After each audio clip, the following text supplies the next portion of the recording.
You're listening to One Quick Question with Infomedia, where our goal is to make sure that you are the smartest person in every room, especially when it comes to questions about websites, digital marketing, business, and more. Today, we're breaking down social media captions. I'm your host, Carrie Rollwagon, and I'm here with Elena Harmon. Welcome, Elena. Thank you. So Elena is our marketing manager here at Infomedia, and at the end of the episode, I'm going to ask her to share one cool thing that she's loving this week. But before that, let's get into social media captions. So I think we all know the feeling of reading a social media caption that just sounds wrong. Like maybe it's too formal, not formal enough, it's formatted weird. These days, that probably means the AI wrote it, but it could also just mean that somebody wrote it for a different platform and just copied and pasted it into it. Because a lot of people think Instagram, Facebook, Twitter/X, like those mediums are just like interchangeable, but they're really not.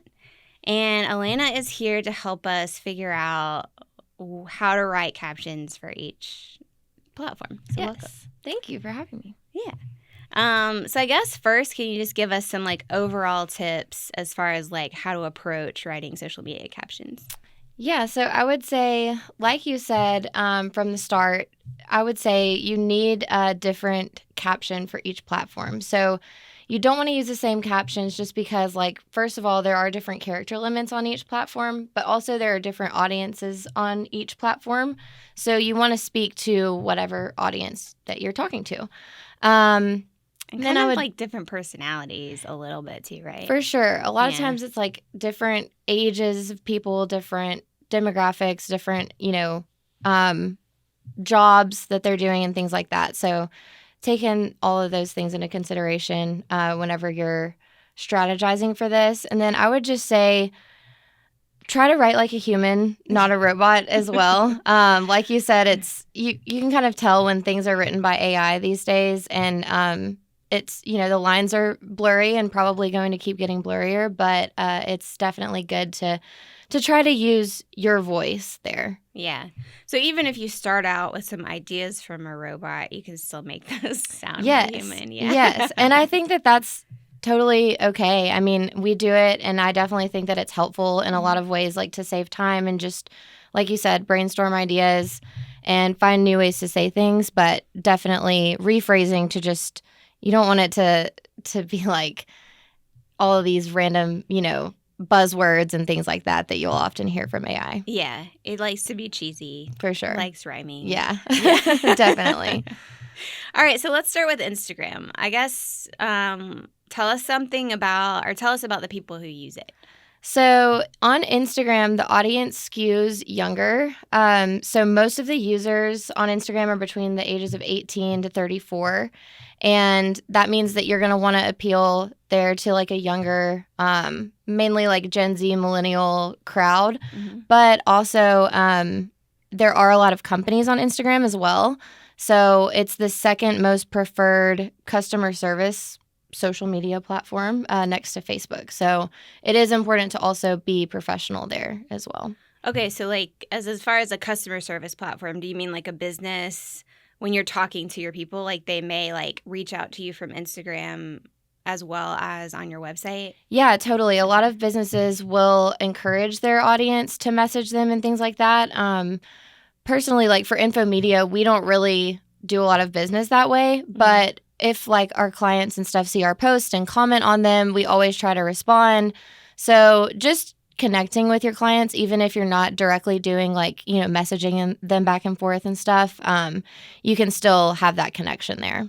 I think that makes sense, especially if you're doing something where people are buying it on Instagram. Yeah. Like you said, most people aren't buying a website like in the app. Like 2 a.m. You're not like, I need a new website. Hopefully not. Yeah.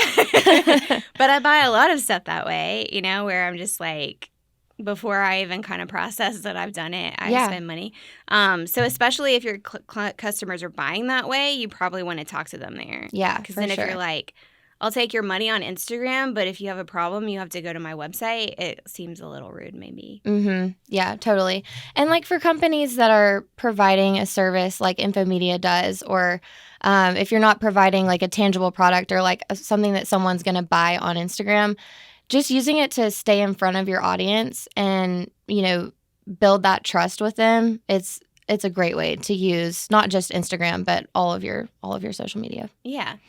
Is Instagram good to drive traffic to your website or no? Yes. So I would say Instagram and Facebook probably, like, you can really drive traffic using all of your social media, but Instagram does make it easy. You can't link things in like your caption of your post, but you can put a link in your bio. Mm-hmm. So through we use Sprout for our scheduling platform, and they allow you to do like a Sprout link, which basically pulls up your feed. And if you link a post to a link on your website, it will show up in that feed, and they can just click on the photo itself, and it'll take them to whatever link. Cool. Yeah. And there are lots of different things to do that, like. Yeah, your blog, you can link to your website, like your services, your portfolio, anything like that, or YouTube if you're on YouTube, or if you have a podcast or anything. Cool. And then, of course, you can link in stories and stuff, too. Yes, which is not really what we're talking about. So when you're writing a caption for Instagram, like, how do you think you should structure that caption? Like, you've mentioned, like, it should be, like, business-like. If your company's business-like, if your company's probably, like, more casual, probably more casual. But should it be, like, super long, super short? Are hashtags still a thing? Like, what should actually be in the caption? So for Instagram specifically, it's really all about the visuals there. And they've been pushing Reels for a long time now. Reels get the most engagement. But either way, whether it's a Reel or just a photo or a graphic, that visual is going to be the main focus, not the caption. So when you're writing an Instagram caption, keep in mind that it cuts you off after like 3 to 4 lines of text, and you can click on more and open up the whole caption. But you want to make sure that you're kind of front loading the important information. So anything that you need your audience to see, make sure that it's kind of the first thing you put in the caption. Yeah, I think that makes sense, because most of us don't necessarily click like, let's see more of the caption. What about captions for Reels? Like, because you see those differently, like they come up against the Reel, like, do you think that's the same, or just like, are there different, do you go about it in a different way when you're writing it for Reels? I would say it's kind of this, it's the same idea, because again, you're going to want to put that important information first in the caption. Yeah. But I would say that with Reels in general, and this is probably just my opinion, but I would say keep it shorter, because obviously you want the main focus to be that video that your audience is watching. And I think in general for Instagram, people aren't going to Instagram to read. Mm-hmm. That's not to say that they won't read if you have something really interesting in your caption. But I would say that it's generally better to keep it short and concise. Yeah, I think that makes sense. Also, you're seeing the caption in a Reel against the video. It's just kind of harder to read anyway. Yeah. So if you want to read it. Well, cool. So hashtags, are they dead? Are they good? Should you put like 20 of them on there that you copy and paste out of a note or something? I wouldn't say definitely not 20. I would say 3 to 4 maximum is good. I think people do still use hashtags. Infomedia does use hashtags. And so just keeping it brief with those. And I think it's better to use different hashtags and not just use like the same hashtags for every post. And obviously you want to use hashtags that apply to whatever your post is about. Cool. All right, so let's move on to Facebook. Do people still use Facebook? They do. Facebook has kind of a reputation for being not as widely used anymore, but despite popular belief, it is actually the most used platform worldwide. So, and I think I've got some things written down here, but like 67% of monthly users are active daily. So a lot of people are spending time on Facebook. Usage among like the teenage group has dropped. So that is a real thing. Not as many young people are on there, but like when I say young, I mean like super teenager young. Yeah. I would say like most of Gen Z, like a lot of Gen Z people are still on Facebook. So it is important to definitely still be on Facebook. All right. So when you're on Facebook, like, do you put this, like, what is your caption like on Facebook? Is it the same as Instagram? Like, what's different about it? So Facebook and Instagram, I would say, are, out of all the platforms we're discussing, probably the most similar. Facebook does perform, like, posts on Facebook do perform better when they have images as well. But I would say you can post longer form writing on Facebook and probably like have more success with that than you would on Instagram. Yeah. I think that the audience there is a little bit more willing to read a post because they're not going to that platform just to see images only, if that makes sense. I think that makes sense.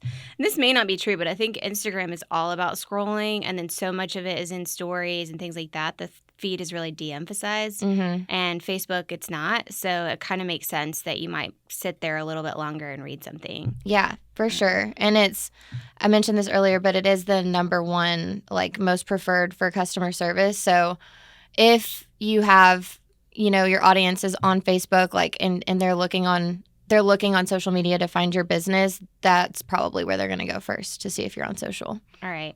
And I know there are things you can set up, like with AI and stuff, to answer some of the most popular questions. So if you're not, like, always checking Facebook, but you want Facebook to give your customers some answers, you can kind of do that. I don't have a ton of experience with that, so yeah, it's I think it's like a chatbot sort of feature. Yeah, exactly. Yeah. Cool. So can you use Facebook to drive traffic to your website? Yes, and Facebook is a great place to do that. Out of all the social media platforms, ads, I think, have the highest ROI on Facebook. So it's really easy to boost content, and you can do it on, like, the Meta Business Center or whatever, but it'll let you do your Facebook and Instagram posts at the same time, or, like, you could boost on Facebook and Instagram at the same time, if that makes sense. Yeah. Since they're the same company. But it's great. It's great to drive traffic on Facebook. Cool. Yeah. All right, well, let's talk about Twitter, or X as it is now called. Yes, I'm like, what are we calling it I these know. days? They shortened it, so now it takes longer to explain. Yeah. Right? Maybe that was actually the goal. Yeah, I haven't ever heard anyone just say X, No. and everyone knows what they're talking about. I haven't either. Yeah. All right, so Twitter X, which is what I'm calling it, which just sounds like a new version of Twitter. Tell us about, like, who's there, what's going on with X. So people are still using the platform, despite popular belief. Again, I still use it often. I use it more than I use Threads. I'll say that, which is Instagram's kind of version of Twitter. Yeah. And according to Sprout's blog, it's the third most popular platform for daily use still. The audience on Twitter tends to sway more male, and they do skew a little bit older. So the most people, like the highest percentage of the audience, are aged 25 to 34. So that's something you want to think about too. Yeah. And I think a lot of businesses are using Twitter still as, like, a way to communicate with their audience, for sure. So Twitter obviously has, like, a character limit. Yes. Other than staying within the character limit, which you have to do, like, should you go up to that 280 characters or whatever? Should it be shorter? Should you use an image? Does that matter? Like, what do you think? So I think that, 280 characters is not a long amount of text at all, but in the context of a tweet, longer tweets do tend to get more engagement, and I think, like, that makes sense if you think about it. If that's the character limit and you did something really short, then it would be only, like, a few words. There wouldn't be much to it at all. So I think using as much of that character limit as you can to be interesting and be engaging is good. All right. So does it matter if you have an image or not on Twitter? It's a lot less. It is a lot less important to have images there, but they do. I mean, images or tweets with images do perform well. Like, in general, people are driven by visuals, so I think that if you do have a photo, it's always good to include one. Yeah. But Twitter, was created just to share like brief thoughts, really. So I think that if you don't have one, that's okay. And hashtags are still used on Twitter, but I think or X, whatever. Yeah. X, I think X themselves recommend no more than 2 hashtags. So try to be concise with that. That makes sense. And like you said, some of this, it kind of makes sense when you think of why the platform was created, that it still has like some vestiges of that. Like Twitter was created as text only. Instagram was originally created to share images. You know, like I think, like you said, it kind of, you know, some of that legacy survives, I guess. Some of it. It would be nice if they would just do that and not all try to be the same as each other. Exactly. And they all have stories now, and like everyone's trying to be like Snapchat, and it's crazy. But. Yeah. Well, speaking of Threads, I know like I do think some massive number of users dropped off after like the first week or something. So I don't know that it's like a platform that every business needs to be on, but do you think that's more similar to Instagram or more similar to X? It's very similar to Threads in the way that like it's pretty much formatted exactly the same. Like it looks the same. It's the same features. Yeah. You will see a lot more of the influencer crowd on Threads because of Instagram, like the nature of Instagram in general. There are a lot of influencers that have pretty much built their entire like business and brand on Instagram. Right. And so it's natural for them to like move into another Instagram platform. Yeah, that makes sense. But I think going back to what you said, like a lot of users, Threads had a really record-breaking launch. Like tons and tons of users right off the bat joined Threads, but they also had a really pretty bad drop-off problem. But that's because I think that the success in their launch was because of the ability to like automatically follow everyone you follow on Instagram and things like that. So it's an interesting dynamic with Threads for sure. Yeah. All right. Well, let's wrap up with LinkedIn. We haven't really gotten into TikTok, but and most of our businesses aren't really there, at least with Infomedia. So we haven't really delved into that as much. But for LinkedIn, who's there? What should we be saying to them? So LinkedIn is interesting because the audience there is very specific. So I have a lot of just like quick facts here, but LinkedIn definitely skews male. 58% of users on LinkedIn are male. And then the ages are interesting as well. So 60% of users on LinkedIn are between 25 and 34. So that's a lot of the like millennial and like the older Gen Z crowd, and obviously like young professionals of today. And only 2.9% of LinkedIn users are over 55. Oh, wow. So a lot younger. So like obviously not teenagers or anything like that. It's very much like young professionals, but you definitely can get away with more, I guess, younger focused content, but not, you know what I mean? Like in a way. I guess more like meme culture style of stuff. Would be understood there. But so you're still being professional, but if you have like a little bit of like professional whimsy, that's okay. Yeah, for sure. And obviously, like on all of these things, trademark that. Professional. That's whimsy. you, yeah. But obviously, like with all of these platforms, incorporating your voice, like I said at the beginning, is the most important thing. You don't want to be like stale or like, just boring. So be professional, but also like engaging.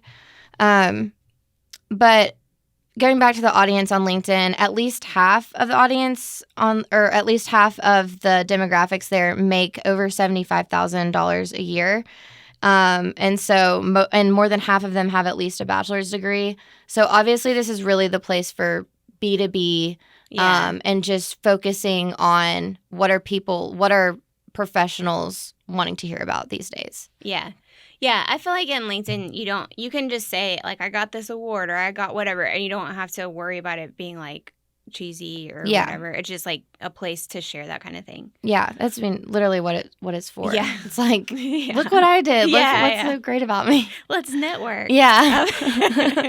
Well, what about the length of the caption? Should it be like short, long? Does it matter? So LinkedIn allows companies to post at a 700 character limit, and individuals, I think it goes up to 1,300. But longer form writing performs better on LinkedIn. So you can get away with doing like how-tos, articles, or like listicles. And what I mean by that is taking like a few points from one of your blog posts or something and putting that in your caption. But people are going on LinkedIn to like read about business, really. Yeah. So the longer form content is great for LinkedIn. Yeah. Well, that was kind of a surprise to me, and that's probably like that's something that I kind of want to change maybe my LinkedIn to lean more toward. And like you said, even maybe taking things like personally, I may take things from my newsletter or my blog or whatever and either just post it on LinkedIn or like at least take some different points from it. Totally. It's a great place to repurpose content. I always say that when I talk about social media, but with LinkedIn specifically, it's like it's easy to talk about what you do, what kind of services you provide, because it is engaging for that crowd. So it's nice. Well, cool. Well, thank you so much for sharing with us. Like, of course. I think it's always good to have a refresher because these platforms also kind of evolve and change. So it's also good. I feel like this is something we could do like every year and be like, okay, here's who's on this platform now. Here's what to do now. So okay, we promised everybody one cool thing that you found this week. So what's your cool thing? I know everyone's on the edge of their seats. Yes. But I've been loving, or I've been excited to try the Swipe Wipe app. I actually saw an ad for this, I think on Instagram or TikTok or something, but it's this app that like makes deleting photos fun. Oh. So it's kind of like a dating app in a way, like you swipe right or left to either keep or delete the photo. Cool. Yeah. And I don't know if y'all are anything like me, you'll have like thousands and thousands and thousands of photos and like random screenshots on your phone that you don't need and will never need. Yeah. So anything to make the process of going through that a little easier. I mean, that sounds kind of fun. And then it's like also it may even feed that feeling of being on social media without being on social media. So, I know. Yeah. It's like I'm going through my own life, and that's the social media. Yeah, exactly. It's like a little bit of a social feed of your life from the past few years. Sometimes that is nice, going through your own highlight reel. Exactly. Like, wow, I'm great. All right, cool. And we'll link to that in the show notes. So this podcast, One Quick Question, is brought to you by Infomedia. We are a company that helps small businesses with everything related to websites. You can check us out at infomedia.com. We would love to work with you. That's infomedia.com is also where you'll go for show notes. So that's everything we talked about today. And if you like and follow the podcast, that helps us a lot. So now for the end credits. One Quick Question is developed and hosted by me, Carrie Rollwagon. Our producer is Elena Harmons, our guest today, also Elena. Our theme music is Brad Davis, and our sound engineering is by our team here at Infomedia, including Paul Bryant, who you cannot see but is in the studio with us today. So we'll leave you with this thought. A real expert helps to clarify, not confuse. So don't take website advice from someone who can't give you a straight answer.